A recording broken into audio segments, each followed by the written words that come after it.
নমস্কার, সকলকে স্বাগত জানাই।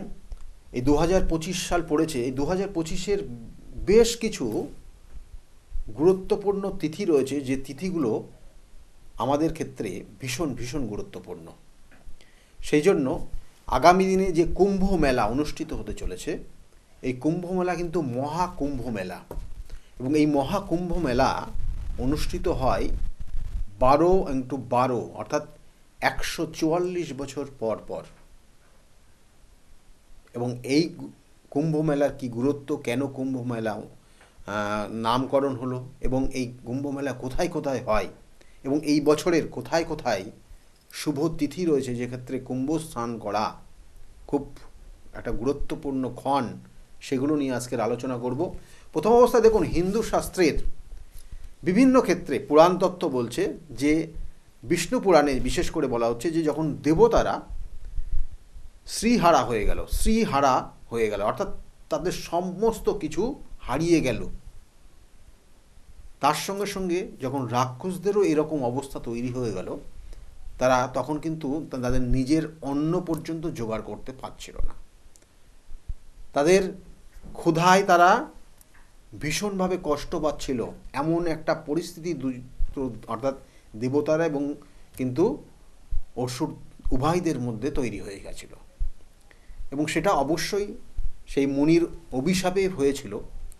কিন্তু এই অবস্থা চলতে চলতে তারা সিদ্ধান্ত উপনীত হলো যে তারা সমুদ্র মন্থন করবে, এবং এই সমুদ্র মন্থন করলে, উভয়ে মিলে সমুদ্র মন্থন করলে তারা আবার কিন্তু পুনরায় যেগুলো তাদের থেকে চলে গেছে, যেগুলো তাদের থেকে হারিয়ে গেছে, যেগুলো তাদের থেকে পুরোপুরি অন্য স্থানে চলে গেছে, সেগুলো আবার পুনরায় তারা ফিরে পাবে। এবং এই আশায় তারা উভয়ে মিলে সমুদ্র মন্থন শুরু করলো, এবং এই সমুদ্র মন্থনে অবশ্যই সেখানে সেই রত্নগুলো আবার উঠে আসলো, এবং 14টা রত্ন উঠে এসেছিল আমরা জানি, এবং তার মধ্যে খুব গুরুত্বপূর্ণ ছিল এই অমৃত সুধা। যে অমৃত সুধা একটা কলসের মধ্যে করে উঠে এসেছিল, যে কলসটার নাম হচ্ছে কুম্ভ।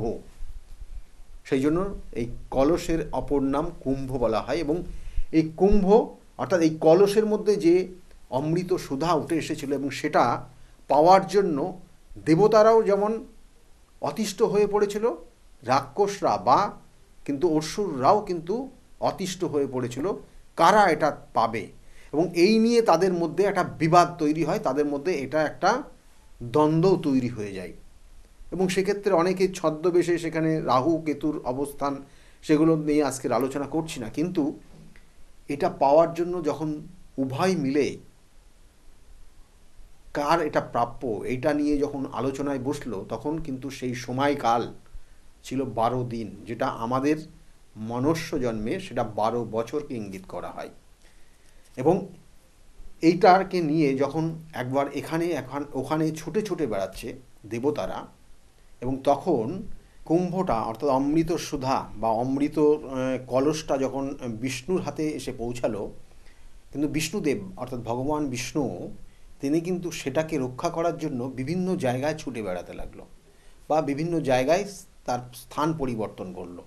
এবং এই মতো অবস্থায় সেই কুম্ভর থেকে বা সেই কলস থেকে এক ফোঁটা করে 4 ফোঁটা 4টে জায়গায় পৃথিবীর স্থানে বিভিন্ন স্থানে গিয়ে সেই 1 ফোঁটা করে অমৃত পড়ে গেছিল।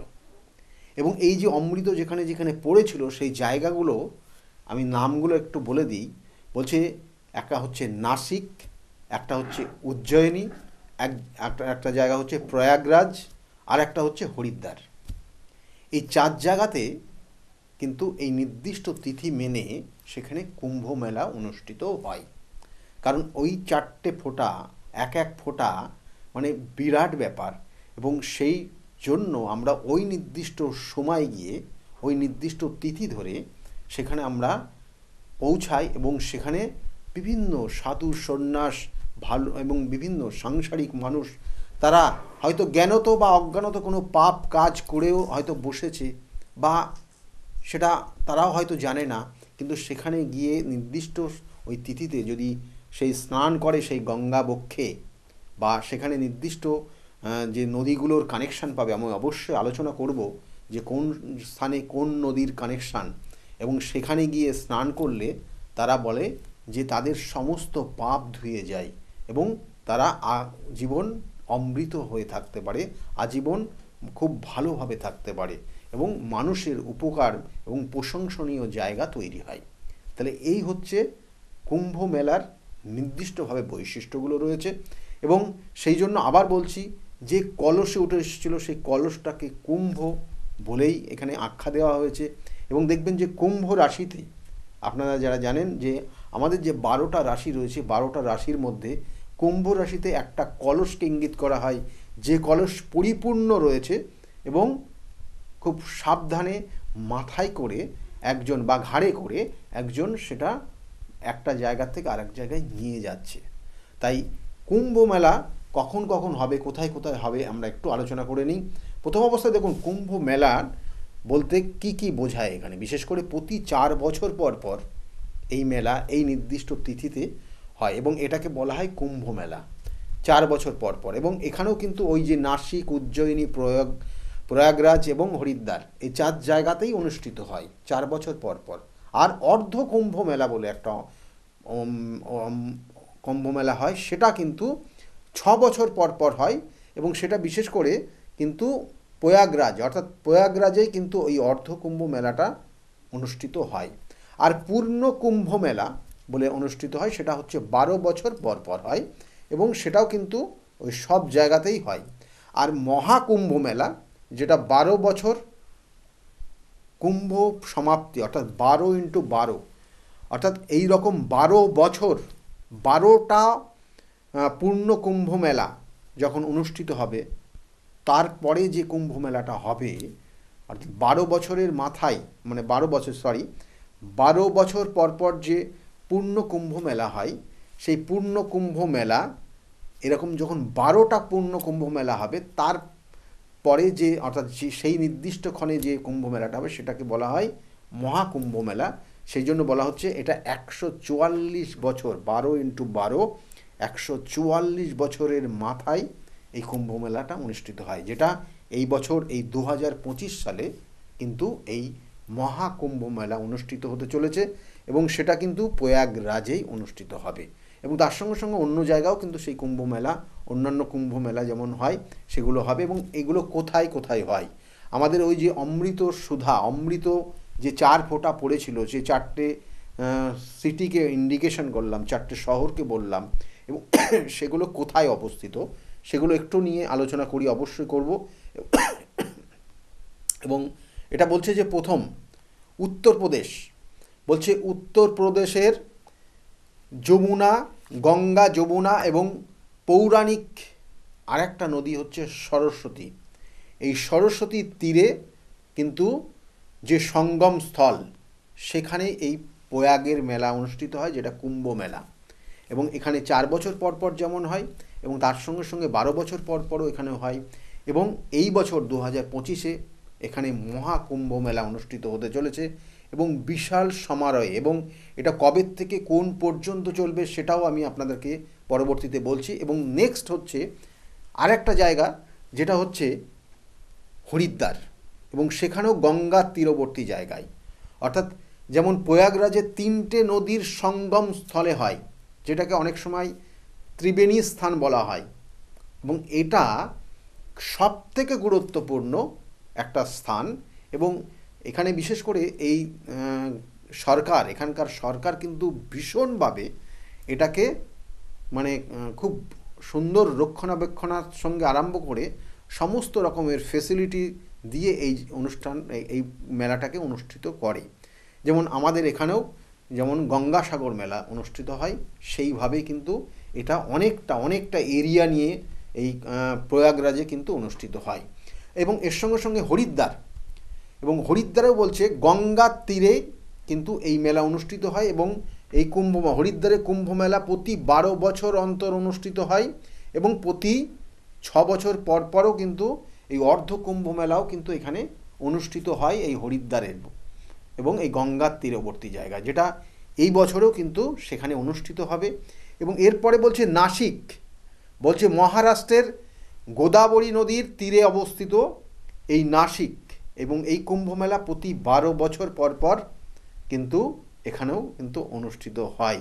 এবং এর সঙ্গে সঙ্গে উজ্জয়িনীতে বলছে উত্তর মধ্যপ্রদেশের শিপ্রা নদীর তীরে উজ্জয়িনীতে কুম্ভমেলা অনুষ্ঠিত হয়, এবং এখানেও 12 বছর পর পর হয়। অর্থাৎ এই যে কুম্ভ মেলাগুলো, অর্থাৎ কোথাও 4 বছর, কোথাও 12 বছর, কোথাও 6 বছর এই যে অনুষ্ঠিত হচ্ছে, এবং এই 4টে স্থান খুব গুরুত্বপূর্ণ, যেটা আগামী বছর অর্থাৎ এই 2025 সালের 2025-এর কবে অনুষ্ঠিত হবে না, 2025-এর কিন্তু 13ই ফেব্রুয়ারির থেকে 13ই জানুয়ারির থেকে শুরু হবে, আর 26শে ফেব্রুয়ারি পর্যন্ত এই কুম্ভমেলা চলবে। এবং এই 26শে ফেব্রুয়ারি পর্যন্ত এর মধ্যে নির্দিষ্ট কটা তিথি রয়েছে, যে নির্দিষ্ট তিথিতে আপনি ওই সঙ্গম স্থলে, অর্থাৎ এই সঙ্গম স্থল যেগুলো বললাম, যে প্রয়াগরাজ যে ত্রিবেণীর সঙ্গম স্থল, এবং তার সঙ্গে সঙ্গে উজ্জয়িনীর যেটা বললাম, নাসিক যেটা বললাম, হরিদ্বার যেটা বললাম, সেই সব নির্দিষ্ট জায়গায় যদি আপনি নিজেকে কিন্তু ওখানে নির্দিষ্ট স্থানে নির্দিষ্ট তিথিতে স্নান করতে পারেন, তাহলে আপনার জীবনের অনেক কিছুর বাধা বিপত্তি, আপনার জীবনের হতাশার জায়গা, আপনার জীবনের হয়তো আপনি কোনো অভিশপ্ত কোনো জীবন আপনার ক্ষেত্রে রয়েছে, আপনার ক্ষেত্রে দেখা গেল কোনো জ্ঞানত বা অজ্ঞানত কোনো পাপ কাজ করে ফেলেছেন, তাহলে সেক্ষেত্রে কিন্তু আপনি স্নান করলে আমাদের সেটা শাস্ত্রে বলছে যে আপনি সেখান থেকে শুদ্ধ হয়ে যাবেন, এবং আপনি অনেক কিছু সেখানে ধুয়ে যাবে, আপনার অনেক পাপ সেখান থেকে ধুয়ে যাবে। সেই জন্য প্রচুর প্রচুর মানুষ এই নির্দিষ্ট তিথিতে সেখানে কিন্তু উপস্থিত থাকবে। এবং এই যে নির্দিষ্ট তিথিগুলো রয়েছে, আমি অবশ্যই আলোচনা করব যে এই তিথিগুলো কখন কখন এখানে বিশেষ করে বলা হচ্ছে যে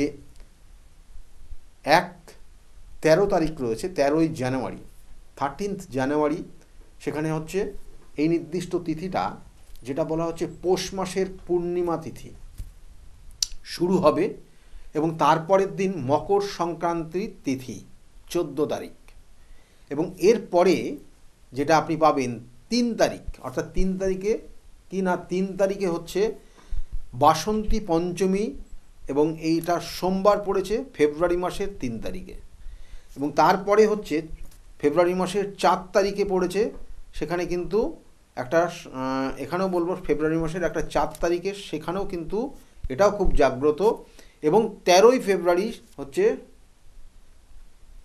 12ই ফেব্রুয়ারি, সেক্ষেত্রে কিন্তু মাঘ মাসের পূর্ণিমা তিথি, এটাও কিন্তু পুণ্য স্নান, এবং এখানেও কিন্তু আপনি ওই নির্দিষ্ট তিথিতে স্নান করতে পারেন। তাছাড়াও পরের যেটা শেষ, যেটা হচ্ছে 26শে ফেব্রুয়ারি মহা কিন্তু শিবরাত্রি তিথি, এবং সেখানেও কিন্তু আপনি এই পুণ্য তিথিতে স্নান করতে পারেন। এবং এই যে মেলাটা ওই নির্দিষ্ট তিথি পর্যন্ত চলে এবং চলবে, তাই এই বছরটা খুব গুরুত্বপূর্ণ কুম্ভ মেলা উপলক্ষে।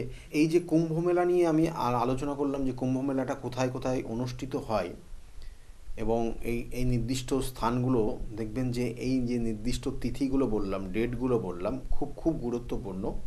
এবং এই বছরটা বিশেষ করে যেহেতু মহাকুম্ভ মেলা অনুষ্ঠিত হতে চলেছে, এবং সেই প্রয়াগরাজে, এবং এই প্রয়াগরাজের এমন একটা সঙ্গম স্থল যেখানে কিন্তু 3টে নদীর মিলন হচ্ছে, এবং 3টে নদীর যে জলস্রোত একটা জায়গায় এসে যখন লাগছে, এবং সেখানে একটা দারুণ মানে একটা বলবো যে সেখানে একটা এমন সুন্দর একটা পাক তৈরি হচ্ছে, এবং সেটা ভীষণভাবে আকর্ষণ।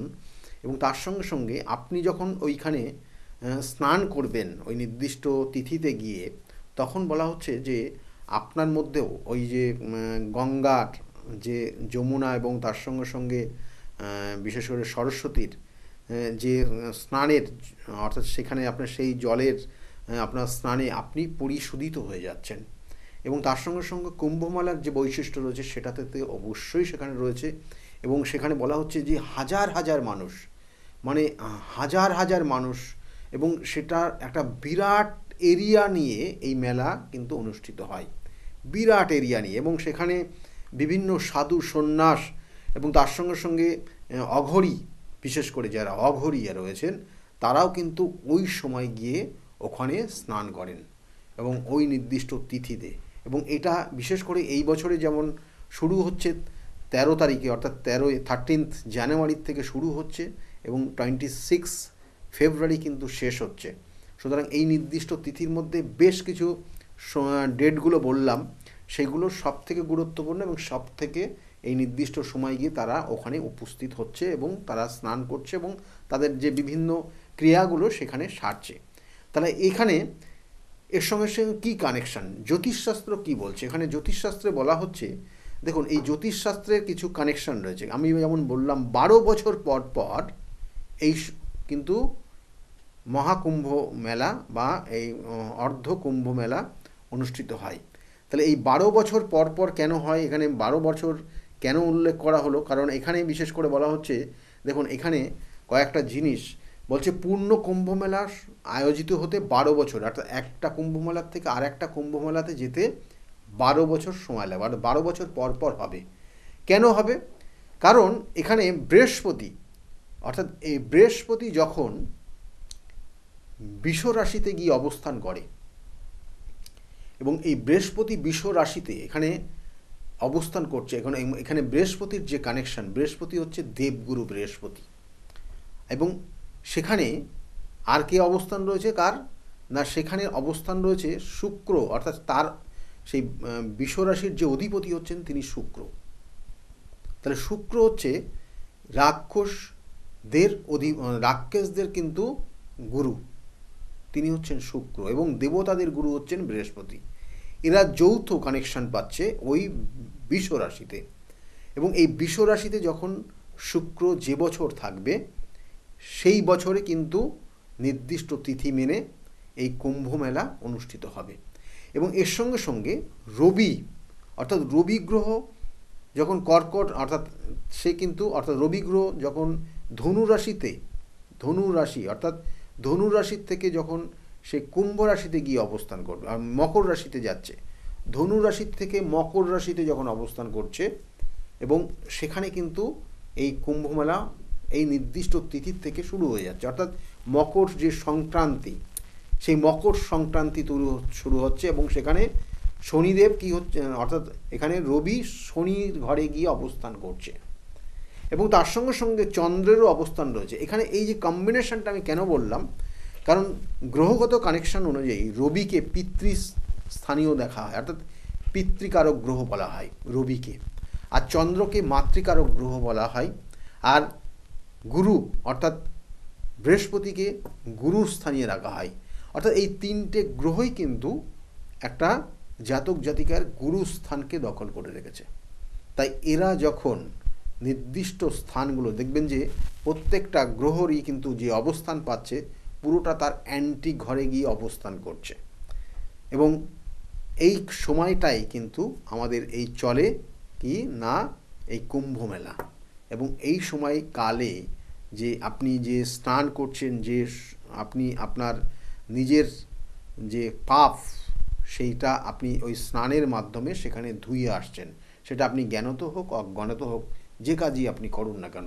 তাই এই নির্দিষ্ট তিথিকে আমরা এতটাই গুরুত্ব দিই এই কুম্ভ মেলা। আমি কুম্ভ মেলার বিস্তারিত বিভিন্ন ক্ষেত্রগুলো বললাম, এবং এর সঙ্গে সঙ্গে আরও বেশ কিছু রয়েছে যেগুলো এই সময়ের মধ্যে সবটা বলা সম্ভব হলো না, তবুও বলবো যে কুম্ভ মেলাটাকে আপনি আপনার যদি হয়তো ওই প্রয়াগরাজে আপনি হয়তো যেতে পারছেন না, বা আপনি হয়তো অন্যান্য যে জায়গাগুলো বললাম বিশেষ করে সেই নির্দিষ্ট জায়গাগুলোতে হয়তো আপনি হয়তো পৌঁছাতে পারছেন না, কিন্তু আপনি যদি মনে করেন যে আপনার এই জায়গাগুলোতে আপনি যেতে পারবেন না, অর্থাৎ নাসিক বলুন, উজ্জয়িনী বলুন, প্রয়াগরাজ বলুন বা হরিদ্বারে বলুন, এখানে হয়তো আপনি পৌঁছাতে পারছেন না, কিন্তু আপনার নিকটবর্তী যে গঙ্গার স্থান রয়েছে, গঙ্গা রয়েছে, সেই গঙ্গাতে গিয়েও কিন্তু ওই তিথিতে আপনি গিয়ে স্নান করে আপনি শুদ্ধ হতে পারেন। ওই তিথিতে আপনি স্নান করলে আপনি অনেক পুণ্যি লাভ করবেন। অ্যাকচুয়ালি এটাকে বলা হয় পুণ্যি লাভ করা।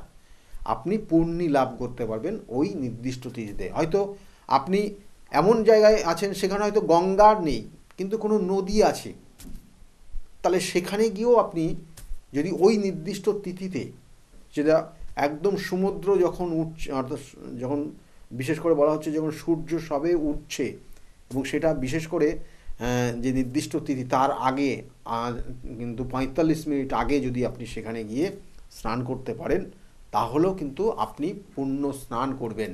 আবার দেখা গেল যে আপনি হয়তো আপনার সেখানে নদীও কোনো নেই, কিন্তু কোনো জলাশয় আছে, বা আপনি নিজেও যদি ওই নির্দিষ্ট সময়ে স্নান করে পবিত্র হয়ে আপনার ইষ্ট দেবদেবীকে স্মরণ করেন, তাহলেও কিন্তু আপনি পবিত্রতা লাভ করতে পারেন। এইগুলোই আজকে ছিল, কারণ এই কুম্ভ মেলা এবং এই নির্দিষ্ট তিথি যেগুলো বললাম, নির্দিষ্ট ডেট ধরে ধরে, এবং সেই ডেট ধরে আপনি যদি পুণ্য স্নান করতে পারেন, তাহলে আপনি আপনার জীবনের অনেক কিছু কিন্তু পজিটিভ এনার্জি পাবেন। তাই বারবার বলি যে জন্মছকের বিভিন্ন ধরনের বিভিন্ন সমস্যা থাকে, সেই বিভিন্ন ধরনের বিভিন্ন সমস্যার সমাধানের জন্য চাই প্রতিকার প্রতিবিধান এবং সঠিক কিছু গাইডলাইন, যেগুলো আপনার জীবনকে কিন্তু আগামী দিনে ভালো জায়গায় নিয়ে যেতে পারে। সেই জন্য দেখবেন যে বিগত দিনে আমার কাছে যারা এসছিল, তারা আজকের জায়গায় দাঁড়িয়ে খুব ভালো জায়গায় রয়েছে এবং ভালোভাবে তাদের কিন্তু লাইফটাকে পরিচালনা করছে। সেই জন্য যদি মনে করেন আপনি আমার সঙ্গে যোগাযোগ করবেন, কারণ আমার চেম্বারগুলো বিভিন্ন জায়গায় রয়েছে, কখনো বহরমপুর, কখনো মেছেদা, কখনো তারাপীঠ, কখনো কিন্তু আপনারা পাচ্ছেন আমাকে কিন্তু হরিদ্বার, কখনো আবার পাচ্ছেন কিন্তু আমাকে কি না তারাপীঠেও পাচ্ছেন, যেমন তার সঙ্গে সঙ্গে কামাখ্যাতেও পাচ্ছেন, বেনারসেও পাচ্ছেন। বিভিন্ন জায়গায় আমি যাই এবং বিভিন্ন ধরনের এক এক ধরনের কাজ এক এক জায়গায় কিন্তু হয়। তাই আপনার ক্ষেত্রে যে সমস্যা রয়েছে, সেই সমস্যার সঠিক স্থান, সঠিক প্রতিকার প্রতিবিধানের জন্য যদি মনে করেন যোগাযোগ করবেন, তাহলে বুকিং নাম্বারে ফোন করবেন। তাছাড়াও আমার নিকটবর্তী যে চেম্বারগুলো রয়েছে, আমার নিজ গৃহমন্দিরে রবিবার বসি, এবং এর সঙ্গে সঙ্গে সোমবার ব্যারাকপুরে পাবেন, সোমবারে কিন্তু শ্রীরামপুরেও পাবেন, মঙ্গলবার তারাপীঠে, মঙ্গলবার করে কিন্তু কালীঘাটে চেম্বার রয়েছে, আর বৃহস্পতিবার কৃষ্ণনগরে চেম্বার, এবং শুক্রবার কিন্তু হাতিবাগানে চেম্বার রয়েছে। তাছাড়া বুধবার কিন্তু ৫টার থেকে কিন্তু হাওড়া ময়দানে চেম্বার রয়েছে। তাহলে এই চেম্বারগুলো আপনার কাছে যেটা মনে হবে কাছাকাছি, সেটার জন্য বুকিং করার জন্য বা নামটা লেখানোর জন্য অবশ্যই বুকিং নাম্বার বলে যে নাম্বারটা যাচ্ছে, বা হেল্পলাইন নাম্বার বলে যে নাম্বারটা যাচ্ছে, ওই নাম্বারে একবার ফোন করে নিন। এবং তার সঙ্গে সঙ্গে বলবো, দেখুন সমস্যা আপনার জীবনে আসবে, সমস্যা এই যে যেমন 2025 সাল, অনেকের ক্ষেত্রে অনেক ধরনের সমস্যা আসবে, আবার অনেকের ক্ষেত্রে খুব ভালো সময়ও তৈরি হবে।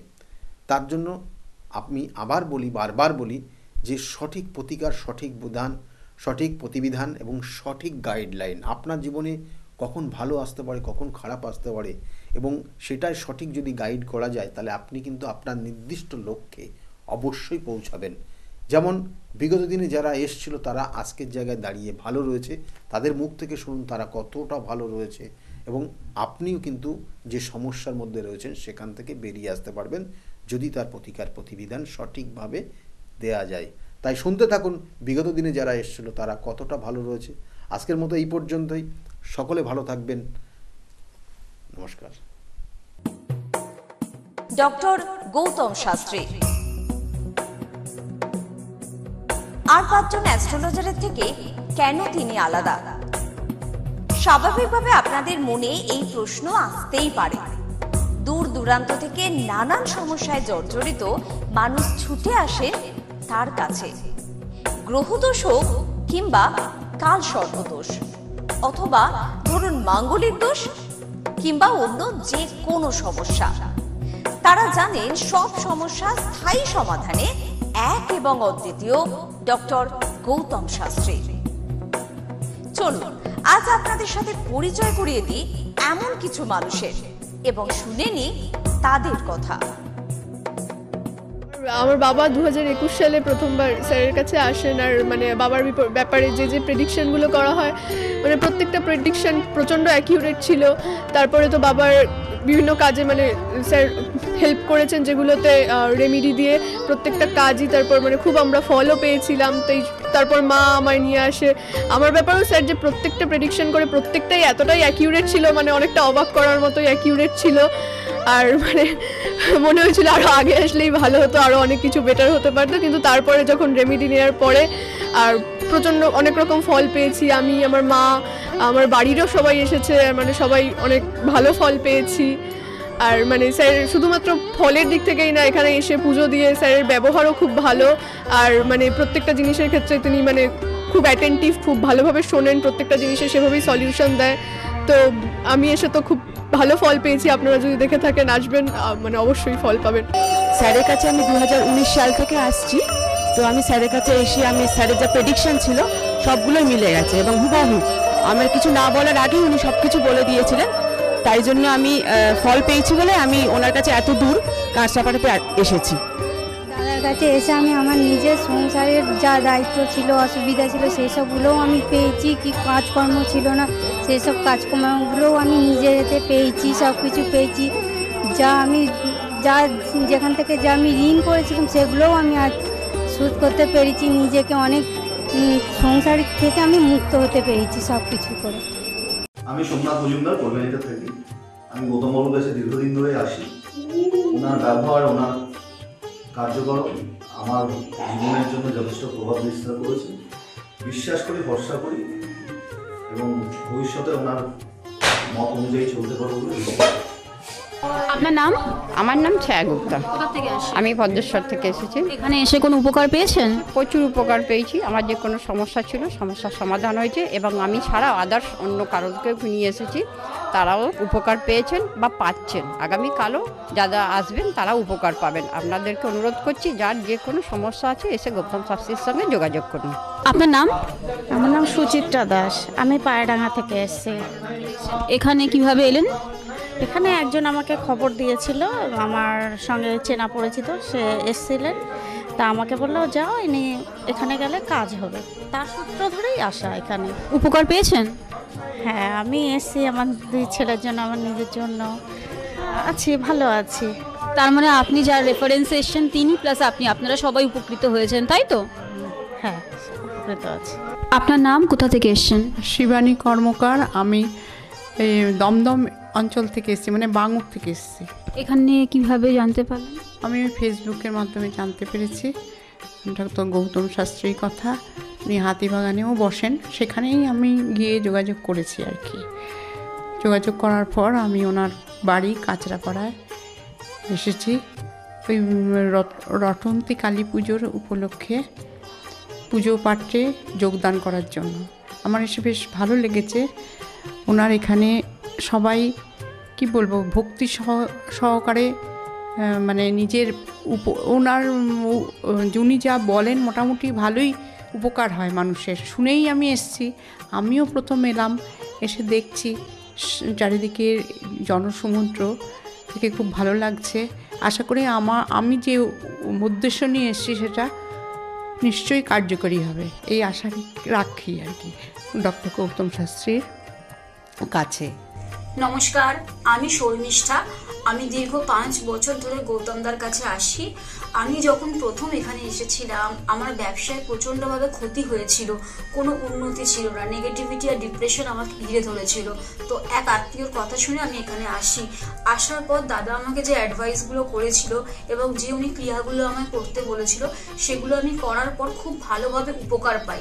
ফলে আজ থেকে 5 বছর আগে যে পরিণামটা ছিল ব্যবসার লস, সেই লস থেকে আমি প্রচণ্ড ভালোভাবে রিকভারি শুধু করিনি, আমি সাকসেস পেয়েছি।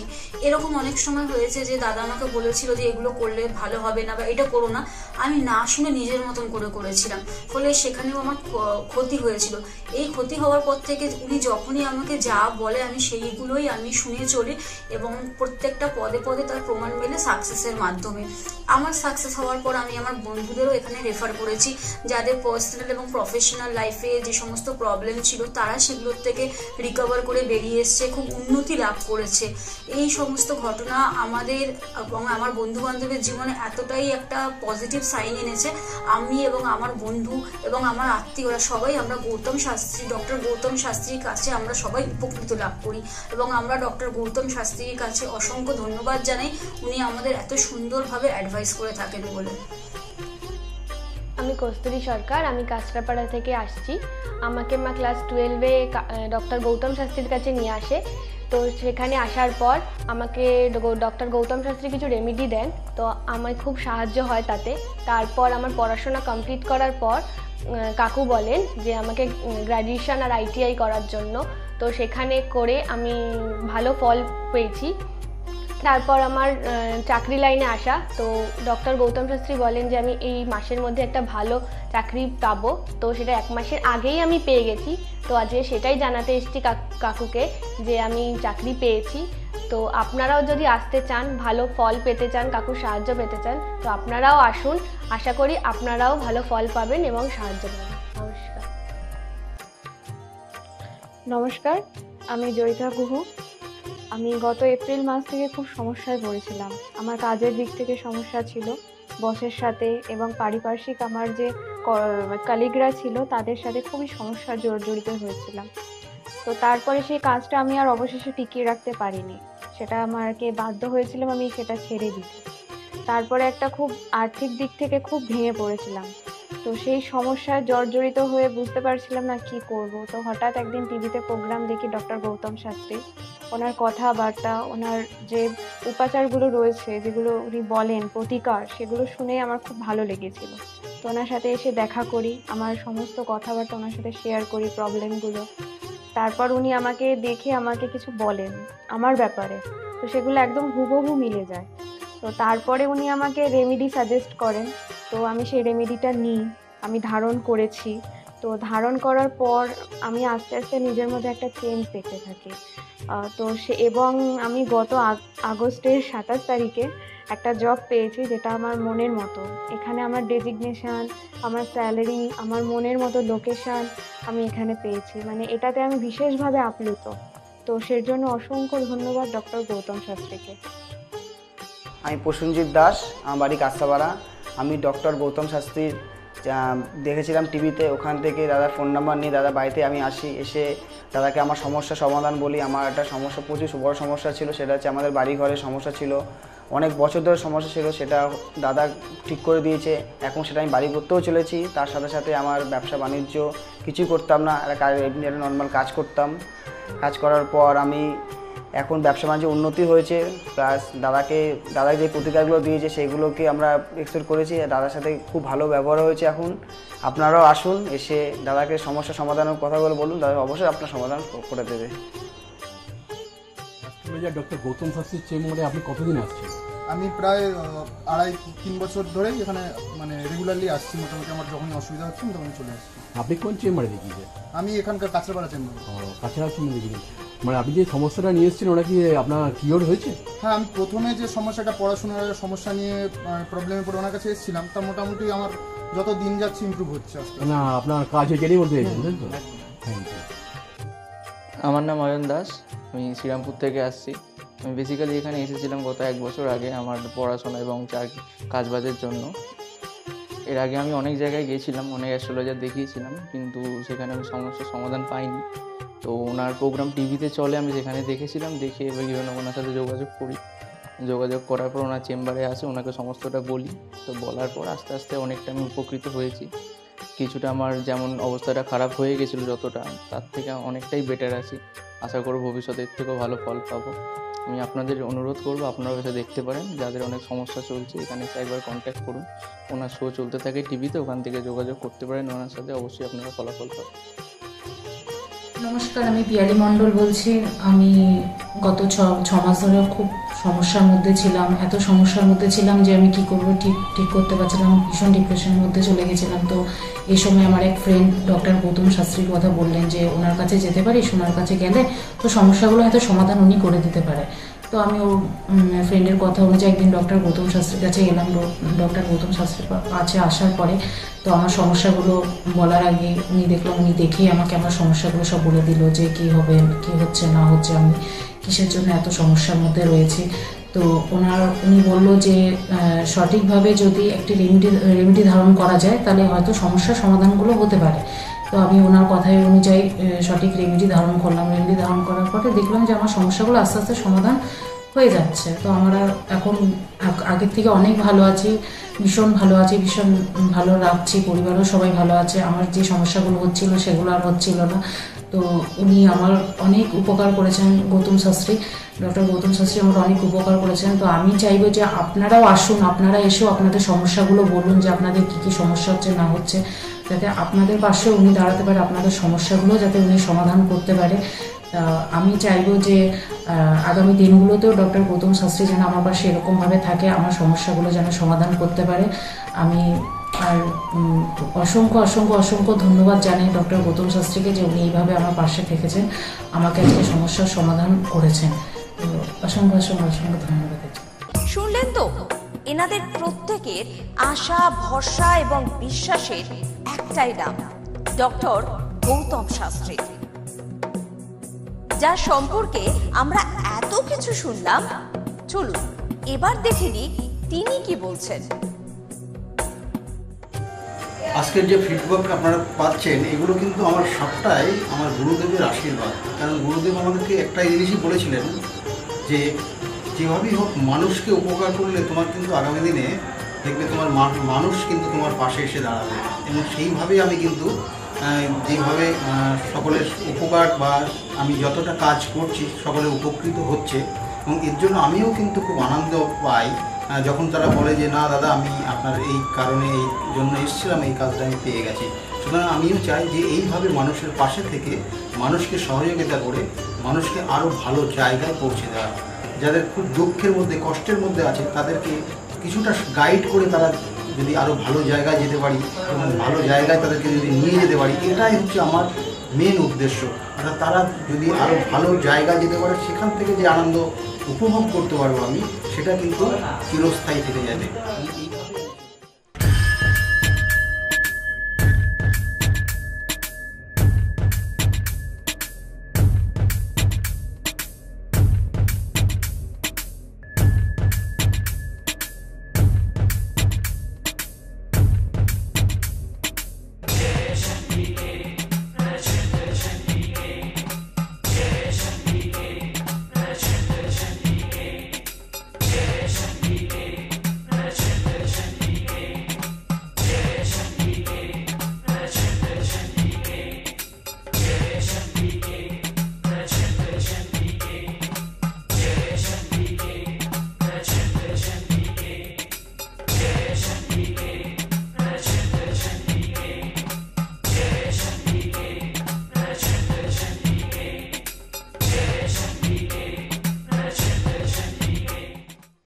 দেরি কেন? চটপট ফোন করুন 9836410969 অথবা 8335805241 এই নাম্বারে। শুধুমাত্র একটি ফোন, যা পাল্টে দিতে পারে আপনার গোটা জীবন। জ্যোতিষবিদ, বাস্তুবিদ, হস্তরেখা বিশারদ ও spiritual guide doctor Gautam Shastri, এক এবং অদ্বিতীয়।